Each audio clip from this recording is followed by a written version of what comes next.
My dear student, चूँकि मैं LLB प्रथम सेमेस्टर के जो भी छात्र हैं वो आज विकारियस लायबिलिटी के प्रमुख केसेस के बारे में देखेंगे। और मैं यही बताना चाहता हूँ, अभी तक मैंने आपको ये बताया कि प्रतिनिधित्व दायित्व का अर्थ क्या है, उसकी प्रमुख परिभाषाएं क्या हैं और उसके प्रमुख दृष्टिकोण कौन कौन से रहे हैं, प्राचीन विचारधारा क्या कहती है उसके बारे में, और ये प्रतिवादी को बचाव क्यों दिया गया है। दूसरा दृष्टिकोण जो कि आधुनिक दृष्टिकोण है वो जो है प्रतिनिधित्व दायित्व में जो प्रतिवादी को बचाव दिए गए हैं उसका आलोचनात्मक परीक्षण करता है। केस आप अगर जो है क्वेश्चन भी आपके सामने आता है तो ये क्वेश्चन इसी तरह से आता है कि प्रतिनिधित्व दायित्व से आप क्या समझते हैं। प्रतिनिधित्व दायित्व जो प्रतिनिधित्व दायित्व है इसके प्रमुख इसमें कैसे दायित्व उत्पन्न होता है और इसके प्रमुख कौन कौन से मामले हैं, या ऐसे भी लिखा रहता है प्रतिनिधित्व दायित्व की परिभाषा देते हुए इसका आलोचनात्मक वादों सहित परीक्षण कीजिए। तो इसमें जो प्रमुख केसेस हैं, केसेस के बारे में हम देखते हैं। प्रतिनिधित्व दायित्व के जो केस हैं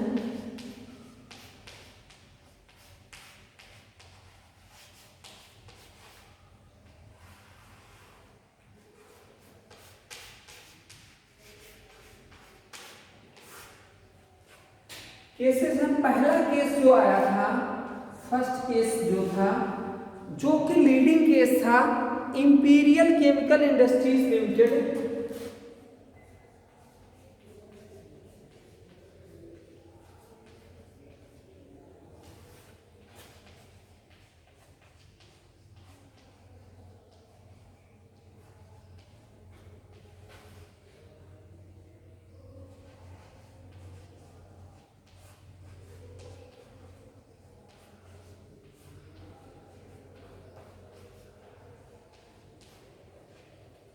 लिमिटेड वर्सेस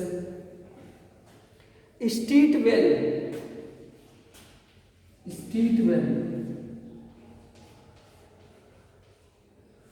ये केस जो आया था इसमें जस्टिस पियर्स ने कहा था कि स्वामी हमेशा सेवक के कृत्यों, इसमें जस्टिस पियर्स जी थे, उन्होंने कहा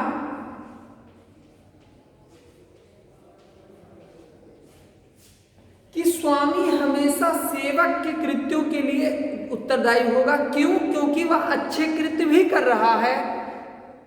जब स्वामी अच्छे कृत्य के लिए उत्तरदायी है, लाभ ले रहा है, तो फिर क्यों इसके द्वारा अगर मान लीजिए सेवक के द्वारा कोई क्षति कारित हो रही है तो उसके लिए भी स्वामी उत्तरदायी होगा। दूसरा केस था ब्रूम वर्सेस मोर्गन। दूसरा केस था ब्रूम वर्सेस मोर्गन।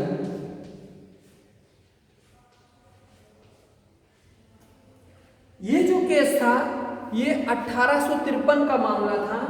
1853 का मामला था। इसमें लॉर्ड डेनिंग थे। लॉर्ड डेनिंग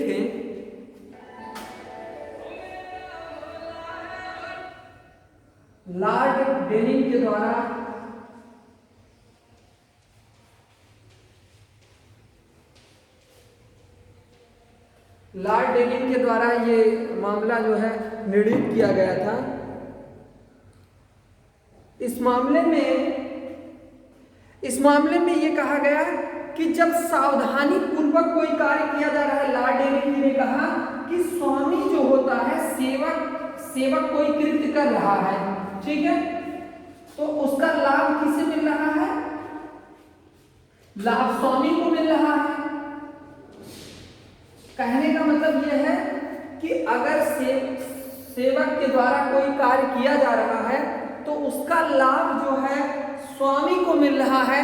वो अगर वह सावधानी पूर्वक कोई कृत्य सेवक कर रहा है तो उसका भी लाभ स्वामी को मिल रहा है।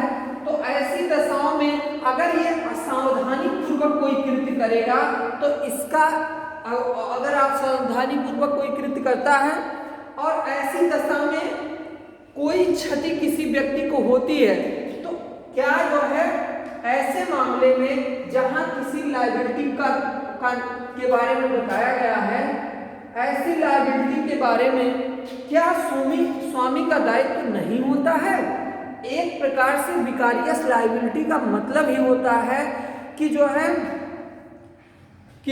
है किसी दूसरे व्यक्ति के स्थान पर कार्य करना। यहाँ ये बात है कि एक व्यक्ति किसी दूसरे के द्वारा कोई कार्य करा रहा है, यही बात है कि मतलब किसी दूसरे के स्थान पे कोई दूसरा व्यक्ति अगर कर रहा है, यानी मेरे स्थान पे कोई दूसरा व्यक्ति को काम कर रहा है, तो ऐसी दशा में क्या मेरा दायित्व तो नहीं होता है? निश्चित तौर पर मेरा दायित्व होता है। कहने का मतलब यदि मैं अगर किसी अन्य व्यक्ति के माध्यम से कोई कार्य करा रहा हूं, तो निश्चित तौर पर मेरा ही दायित्व, मेरा ही कार्य माना जाएगा, क्योंकि वहां लिखा भी है कि अगर इसके अंतर्गत ये कहा ही गया है कि ये जो लायबिलिटी होती है on the behalf of other person के बारे में बताती है। यानी कि जो ये प्रतिनिधिक दायित्व होता है, प्रतिनिधिक दायित्व हमेशा किसी दूसरे के द्वारा कार्य कराया जाता है, और ऐसे कार्य में जो व्यक्ति कार्य कराता है उसकी लायबिलिटी बहुत अधिक होती है। तो कहने का मतलब है इस केस में ब्रूम बनाम मोर्गन में जस्टिस डेनिंग ने कहा कि जब कोई सेवक सावधानी पूर्वक काम कर रहा है स्वामी के लिए और उससे लाभ होता है, तो स्वामी लाभ लेने के लिए तो तत्पर रहता है। तो ऐसी दशाओं में यदि कोई कार्य उसने असावधानी पूर्वक सेवक ने करी, तो ऐसी दशा में यदि किसी व्यक्ति को हानि होती है, क्षति होती है, तो निश्चित रूप से स्वामी उस क्षति के लिए जिम्मेदार होगा। कहने का मतलब इस केस में ये बताया गया कि सेवक के प्रत्येक कृत्य के लिए स्वामी जिम्मेदार होगा यदि उसने नियोजन के अनुक्रम में कोई ऐसा कृत्य किया है, तो यही बात बताई गई। तीसरा प्रमुख केस है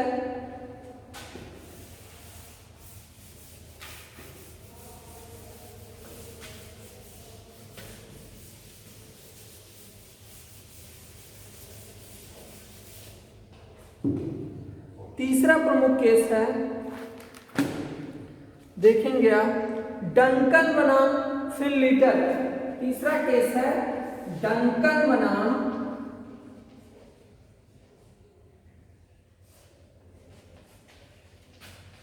फिनलिटर।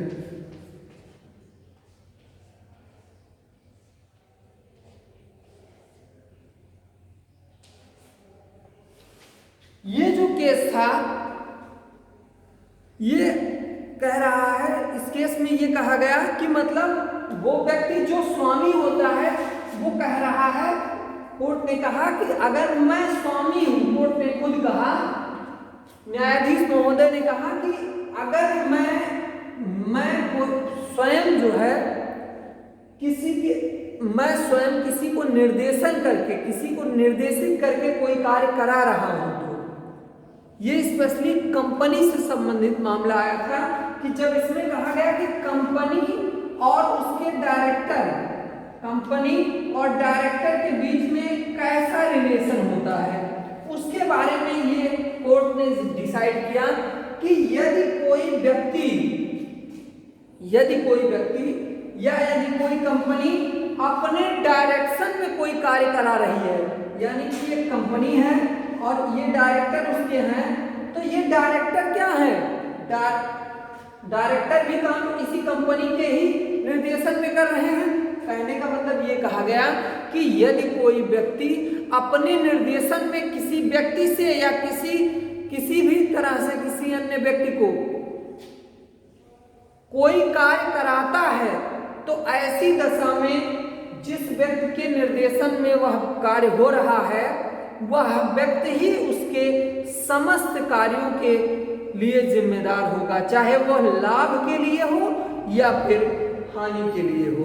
यानी कि यदि कोई कार्य किसी व्यक्ति के निर्देशन में किसी सेवक द्वारा किया जा रहा है तो ऐसे सेवक द्वारा जो कार्य किया जा रहा है उस दौरान अगर कोई क्षति होती है या लाभ मिलता है तो वो समस्त कृत्य जो है निर्देशक के ही माने जाएंगे। इसमें एक बात और कही कि जब मेरे निर्देशन में कोई कार्य हो रहा है तो उसके लिए उसके परिणामों के लिए जिम्मेदार कौन है? मैं खुद हूं। यानी कि अगर मेरे निर्देशन में मेरा सेवक कोई कृत्य कर रहा है तो ऐसे मामले में अगर सेवक द्वारा कोई क्षति हो रही है तो उसके समस्त कार्यों के परिणाम स्वरूप जो कार्य हो रहा है या क्षति हो रही है उसका जिम्मेदार मैं स्वयं हूं। तो कहने का मतलब इसमें यही कहा गया कि जो है जिस व्यक्ति के निर्देशन में कोई कार्य किया जाता है वह व्यक्ति यानी कि वह निर्देशन करने वाला व्यक्ति ही ऐसे उस कार्य के परिणामों के प्रति जिम्मेदार होता है। तो इस तरह से जो है ये प्रमुख केसेस थे। इसके जो मैंने फैक्टर्स बताए थे, 3 तरह के आपको फैक्टर्स देखने होते हैं। इसमें 3 खंड उसमें मैंने बताया था कि एक प्रिंसिपल और जो है एजेंट का काम है, प्रिंसिपल और एजेंट के बीच का रिलेशन है, ठीक है, प्रिंसिपल और एजेंट के बीच का एजेंट। और दूसरा मैंने बताया था आपको कि जो है पार्टनर्स के बीच में होता है, पार्टनर्स एंड फर्म्स, ठीक है। एक मैंने और बताया था कि उसमें आपको स्पेशली मास्टर एंड सर्वेंट की बात कही गई थी।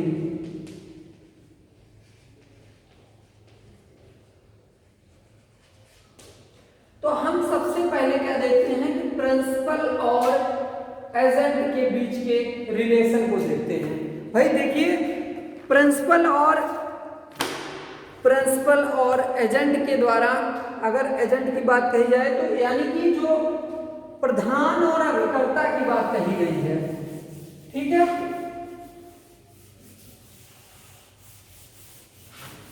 अब हम रिलेशन के बारे में देखते हैं कि दायित्व तो किसी व्यक्ति को सौंप दिया जाता है तो उसके बीच में जो रिलेशन हो रहा है, जो संबंध बन रहे हैं, वो कैसे होने चाहिए, तब दायित्व निर्भर किया जाएगा। कब होगा?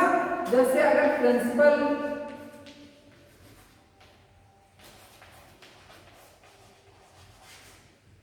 एंड एजेंट की बात करते हैं, वहां देखते हैं। अब यहां प्रधान और प्रतिनिधि की बात की गई है, प्रधान एवं प्रतिनिधि।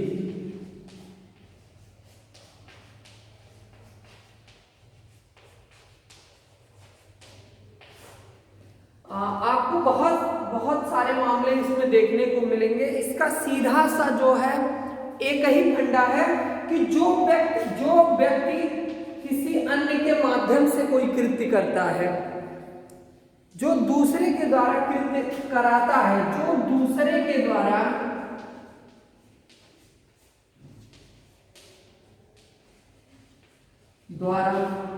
कृत्य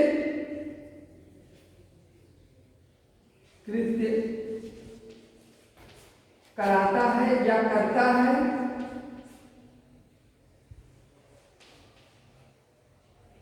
वह स्वयं वह कार्य करता है, स्वयं वह कार्य करता है।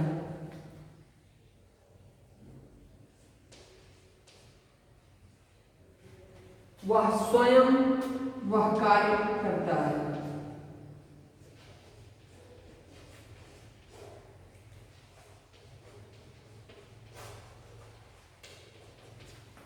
कहने का एक ही फैक्टर है मेरा, एक ही मतलब है कि स्वयं का कृत्य माना जाएगा। कब? जब आप दूसरे के द्वारा कराएंगे तो वह कृत्य दूसरे का ना होकर के आपका स्वयं का होगा, वह आपका स्वयं का कृत्य होगा। ऐसी दशाओं में जो लायबिलिटी होगी वो टोटल की टोटल, अगर ये प्रिंसिपल महोदय अगर एजेंट के माध्यम से कोई कार्य कर रहे हैं तो ऐसी दशाओं में फुली लायबिलिटी किसकी होगी? फुली लायबिलिटी प्रिंसिपल की होगी। या और बहुत सारे मामले आपको देखने को मिलेंगे। इसका एक प्रमुख केस था Lloyd versus grace Smith and company. देख लेंगे उसमें थोड़ा सा कि एक केस था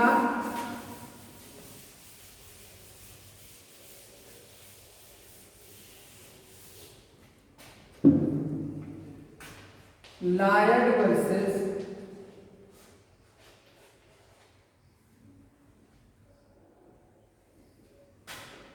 ग्रेस स्मिथ एंड कंपनी।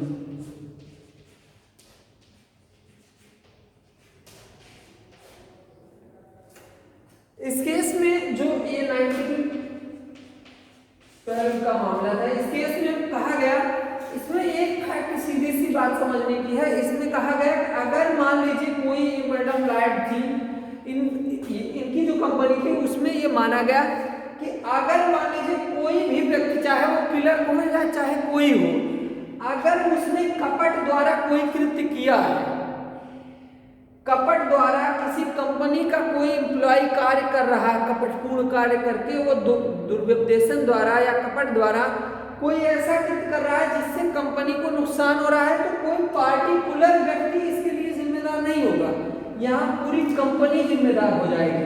इस मामले में कहा गया कि यदि प्रिंसिपल ये कंपनी है, प्रिंसिपल कंपनी है और ये इसके एम्प्लॉय जो हैं वो उसके प्रतिनिधि हैं, और अगर मान लीजिए किसी एम्प्लॉय के द्वारा कोई कृत्य कपटपूर्ण ढंग से किया जाता है, तो ये मान लिया जाएगा कि वो कृत्य किसका है? कंपनी का कृत्य है।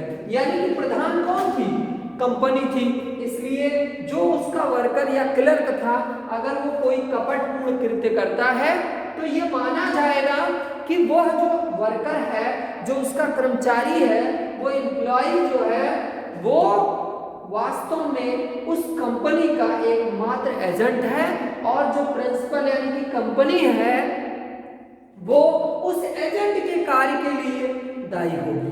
यहां पर कंपनी को दायी ठहराया गया। दूसरा एक केस और है, State Bank of India, Bank of India versus Shyama Devi.